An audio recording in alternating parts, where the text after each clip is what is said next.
Ba, dalawang incumbent senador ang pwedeng makulong before Holy Week or after Holy Week. Ilang araw na lang yan. Alam niyo kung bakit? Kinumpirma na po ng Department of Justice na meron ng resolution ang DOJ para panagutin sa malversation of public fund tungkol sa flood control scam ang dalawang senador. Bali, tatlo yan eh. Kalang yung isang senador nakakulong na, dating senador.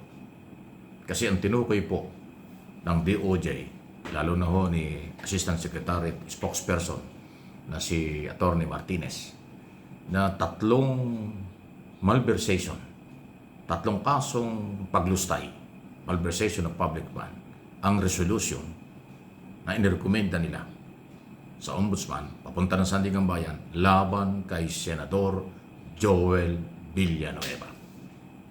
At halos ganon din ang mga kaso na inirekomenda nila para kay Senador Jinggoy Estrada at dating senador na ngayon ay nakakulong na sa ibang kaso, si Bong Revilla. Ayan po. Saya sinabi ko nga, may ilang araw pa bago mag-Holy Week, so posibleng mangyari yan o after Holy Week. Pero siguro kung may pagkakataon, baka bigyan mo na niyo ng bakasyon pa rin. After Holy Week. Ayan naman, idea lang. Nasa ating pamaalahan po ang lahat ng authority, kapangyarihan tungkol dyan sa ganyang klase. So, ito yung update sa nangyayari. Pagpapatunay lang na hindi sila tumigil. Hindi lang nila minadali kasi nga yung case build-up, yun na kailang pinapairal. Ayaw nilang magrekomenda ng kaso ng hilaw, malasado, or hindi sigurado.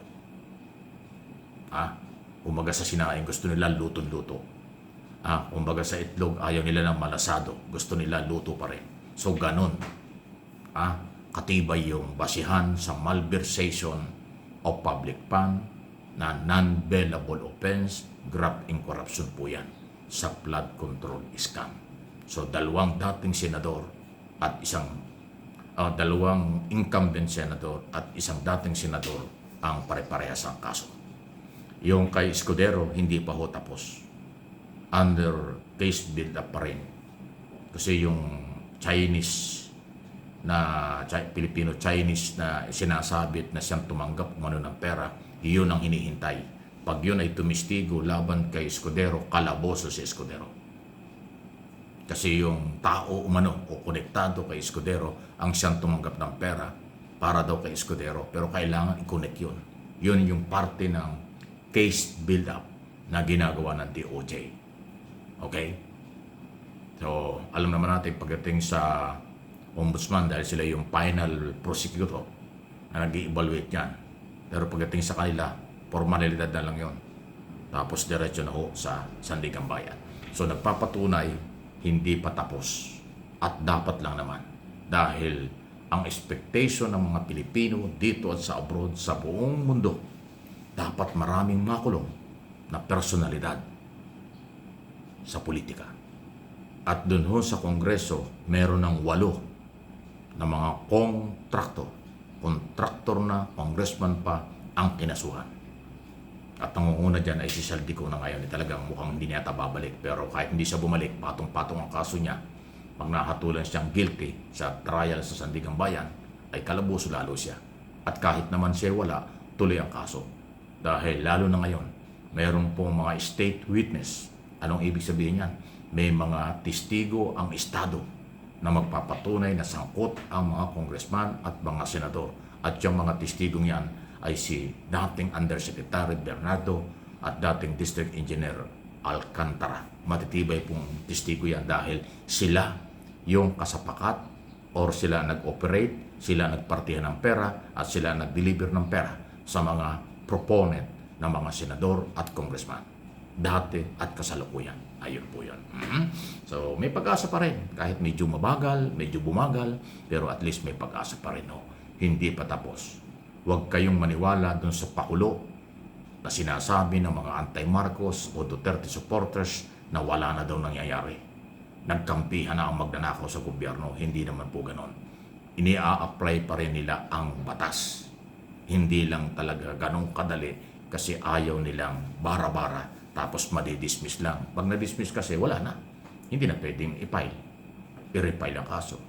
Ayun ang ayaw mangyari. Pag na-dismiss ang isyong ito sa korte dahil kahinaan ng ebidensya o hindi pinaghandaan, lalong kawawa ang mga Pilipinong may-ari ng pera.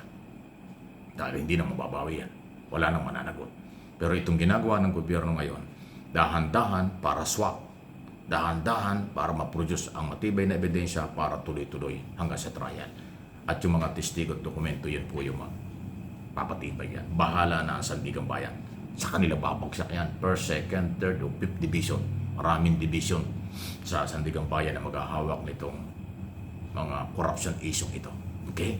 So, tulungan pa rin natin ang gobyerno at mga otoridad na itulak ito at huwag kayong mawala ng pag-asa. Kasi pag bumigay na hindi nagka-interes ang masang Pilipino o mamamayang Pilipino sa isyong ito, mababaliwala lahat ito. Sayang yung pera. Higit sa lahat, sigurado ibabalik at babalik pa rin ang korupsyon pagka walang nakulong na malalaking tao sa gobyerno. Senador, congressman o dating cabinet secretary. By the way, nabanggit ko, si Bonoan kasama ako sa malversation ng public fund. Dating Public Works and Highway Secretary. Kaya nga dapat may mga cabinet secretary, senador, congressman, contractor at iba pa, makukulong po sila. Yung iba nakakulong na, tuloy-tuloy pa rin yan. Okay? Di ba? Kung yung iba sisingit na naman, o nasan yung maleta? Ay wala pa ho. Wala nang kredibilidad yung maleta pero pinapatulang pa rin ng NBI. At ang NBI po ang unang nag-imbestiga dyan.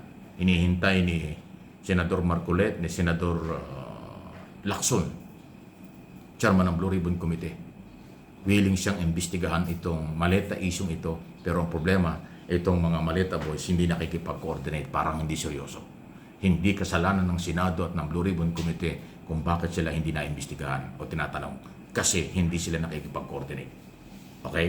Sabi ni Ping Lacson as chairman, si Atty. Baligo daw hindi seryoso na makipag-coordinate sa kanyang opisina para iharap sa Blue Ribbon Committee. So, ibig sabihin yan, mali na naman yung pinapakalat ng mga Duterte supporters or nasa likod nitong Maleta Boys na binabaliwala at hindi iniimbestigahan. Ayan pala yung totoo. Nag-iimbestiga ng NBI, bukas ang pinto ng Blue Ribbon Committee, ayaw namang makipag-ugnayan na seryoso ang nasa likod ng dating mga sundalo. Yan ang totoo. Kabaliktaran at binabaliktad nila, pilit nilang nililinlang ang taong bayan sa kanilang mga pakulo na para bang walang ginagawa ang gobyerno. Hindi totoo yan. Lahat ng ginagawa, lahat ng pagpatupad ng batas ay ginawa noon at patuloy na ginagawa ngayon. Real talk lang po tayo, ha? Alam ko magagalit na naman yung mga troll. Magagalit na naman yung mga Duterte supporters kasi sinasabi natin ang totoo. Alam ko na yan. Kaya galit kayo sa akin kasi sinasabi ko ang totoo. Kaya galit kayo sa akin, gusto nyo kumampi ako sa inyo. Ay hindi ako kakampi sa fake news at saka balaktot ng mga paniniwala. Sorry na lang.